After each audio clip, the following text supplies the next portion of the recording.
very sensitive issue. To me, it shouldn't be sensitive, but it is sensitive, right? For example, where a particular fundraiser is held in a school and a part of the sponsorship comes from an alcoholic company, right? Oh, yes. Tiger. Yeah, that's the one. Yeah. Yeah. So again, to me, some will look at this issue of race, religion. I'm wearing my policy hat. Immediately what I'm reminded of, I remember, when I was youth and sports minister, we were barred and banned from accepting any sponsorship from cigarette companies, liquor companies, gambling companies. Even if they do, for an example, for Sports Toto, it's not contribution. We tax them. We force them. Yeah. And when they give it towards a pool of funds, The syntax. they cannot promote it at all as, this is from us. They can't. Then it is distributed so it's not promotion. But what happened recently is clear-cut promotion in the school. So I'm thinking again, as a matter of policy, so if we can't do it in sports, right? And this is it's not just for liquor companies, for other so-called Big tobacco and all this, tobacco and others. So does this mean after this, if Marlboro wants to sponsor a school directly and put Marlboro's logo huge, like in front of the school, is that possible? No, it shouldn't be allowed. Exactly. Not, yeah. So let's just have a proper policy on this matter.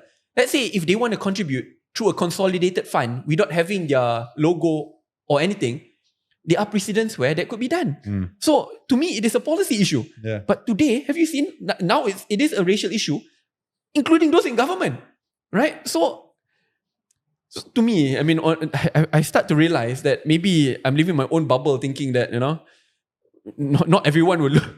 Issues of race and religion, I'm living in my own bubble thinking everyone can be moderate, everyone can find a center path, which is not easy. So what should I do? Do I just bend down and pander? No. I try find that middle ground. I think the middle ground is always in terms of a policy framework. You can find that middle ground. Yeah, but also you could be more vocal in parliament, especially against people like Dr. Akmal Saleh. When the whole Socksgate matter was happening, I never agree with that. Yeah, he came out and he was very... I understand, okay, maybe the first few seconds you can be passionate because this is a serious issue, right? But then he kept on going and then we saw things... I wouldn't say it was a direct causality, but there must have been an indirect element here whereby you see people physically, throwing cocktails, what do you call that? Molotov cocktails into KK Mart shops. Then there should be okay, wait a minute, we've gone too far. And thank God people like KJ who voiced out said, look, enough, you've made your point, enough. People need to be more vocal against this, right? Yeah. Because it annoys me. Okay, the issue happened, people have voiced, they have investigated enough, but they just go on. Yeah. But in parliament, did you oppose that? I did, outside and inside. Okay. Not just me.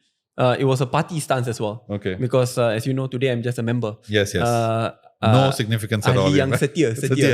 Loyal party member. But just to share on this matter as well, right? I mean, every time, whenever there is an issue of race and religion, people will point a finger to PN. You notice who are the demagogues in this particular matter? It's BN. Yeah, and the PN guys were actually quite quiet on this matter because I remember that was during the month of Ramadan. And a sincere apology was made for me. I mean, I don't want to speak for others. Now I'm speaking for myself. It was done during the month of Ramadan. Yes. A sincere apology was made. And the apology was not made when there was public uproar. People thought that the apology was made only after. No, it was before. The press con. Yeah. There were 2 press cons. People forget. People only look at the press con on Friday and Saturday. There was actually an earlier one on Wednesday. Even before this issue went up, there was a sincere apology. And when there is a sincere apology, and you can differentiate whether something is intentional or not, if it's sold everywhere, and like you don't want to back down, you double down on it. This is like in the hundreds and hundreds of KK Marts. It only exists in like 1 or 2, and even then out of hundreds, there's only like 1 or 2 defective items. Yeah. So you don't have to double down, triple down, right? I mean, if there was a sincere mistake, apologize, let's move forward as a country, let's heal and move forward. Yeah. I mean, to be honest, I didn't even expect for there to be a criminal prosecution against him. And there was a criminal prosecution.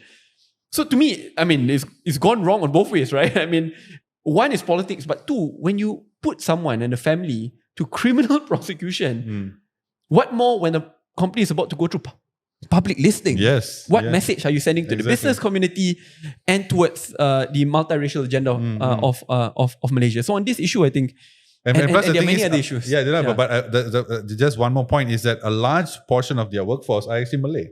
Correct. Anyway. Correct.